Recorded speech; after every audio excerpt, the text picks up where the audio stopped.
Ju dini që deputeti Albin Kurti, që sa kohë që nga dita që ka dhënë betimin e deputetit, është duke i uzurpuar këto zyre. Unë e kam quajtur një termin që është një vandalizëm politik, sepse përmes saj forme të veprimit, ai po e shkatron këtë institucion shumë të veçantë dhe institucion që është bartës i të gjitha aktiviteteve brenda shtetit. Dhe ne i bëjmë ftesë edhe kësaj here.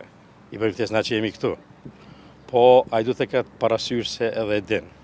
Sepse ne që jemi këtu përfaqësojmë shumë fish më shumë se sa jemi prezent.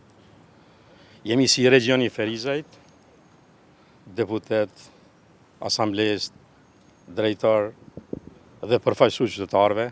Jemi së bashku me Aleancën e Kosovës, kolegë deputet, drejtarë të nderuar, asamblesë, dhe vjen një moment që secili prej nesh ka me i ftu gjithë ata që kanë votu. Dhe ne këtu përfaqësojmë qindra mijëra vota. Dhe ai nuk duhet ta pres atë moment, sepse me një akt gjykim të gjykatës supreme thuhet qartë, kryeministër dhe deputet nuk mund të jesh, duhet të zgjedhësh. Deputet dhe ministër nuk mund të jesh, duhet të zgjedhësh. Prandaj i bëj ftesë deputetit Albin Kurti, gjithsesi vandalit politik, që t'i ndalë këto vandalizma, të kthehet në parlament, nëse i ka 61 vota, ta zgjedhë qeverinë, për t'ja votuar kryetarin dhe nën kryetarin e kuvendit do t'ja votojmë ne, ja bëjmë votat, edhe ne, edhe Alianca, dhe të fillon se funksionuari ky shtet. Përndryshe, në këto kushte, në këto rrethana, në këto momente, kur Kosova pret ata cilët e kanë krijuar këtë realitet, kur e kanë shpallur pavarësinë e këtij vendi, kur e kanë bërë këtë vend shumë të rëndësishëm për gjithë ne, ai krijon kriza. Sepse duke krijuar kriza, ai menaxhon situata për të keq të vendit. Prandaj i bëj ftesë le të kthehet në kuvend. Sepse mund bëhet vonë për këtë vend dhe për gjithë ata që janë pengesë për ecjen përpara të këtij vendi. Shumë sheku i burgje, shumë gjak i derdhur, ka ndodhur dhe është dhënë për të pas liri dhe për të pas shtet. Nuk mund askush ta zhbëj këtë. Nuk mundet askush ta rishkruaj historinë në asnjë pikë të saj. Sot ky pushtet, ky njeri nuk e ka bllokuar vetëm institucionet e Kosovës, mirë po ky person që është në skemë politike ka bllokuar edhe komunat.